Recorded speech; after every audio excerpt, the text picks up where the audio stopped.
पहिर के घूमेली साड़ी हो अभी मैं के दूगो बहिनिया छाटल खिलाड़ी हो बिनैया के सोनो बहिनिया छाटल खिलाड़ी कमर के नीचे पहिर के घूमेली साड़ी हो कमर के नीचे पहिर के घूमेली साड़ी हो सरवा के सब बहिनिया छाटा खिलाड़ी हो सरवा के सब बहिनिया पाका खिलाड़ी हो तुम तो धोखेबाज हो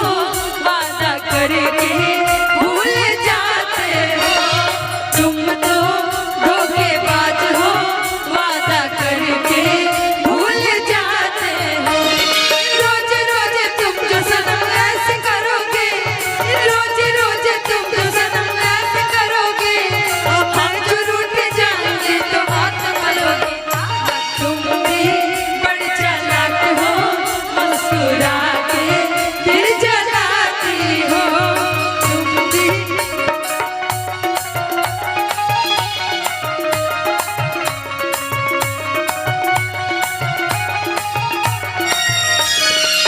और इस मंच पर विराजमान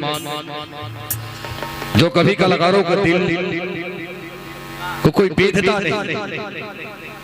अगर कलाकार सामने खड़ा हो तो समर्पित हो जाते हैं उस मलिगावा की उस पृष्ठभूमि को। मलिगावा नरेश भाई, राजू यादव जी, दीपक भैया के बड़े भाई कहे अनुज, जो दिल पे राज करते हैं। लाखों लाख रुपए का पुरस्कार जो आपने कर मंच को सजाया है राजू भैया।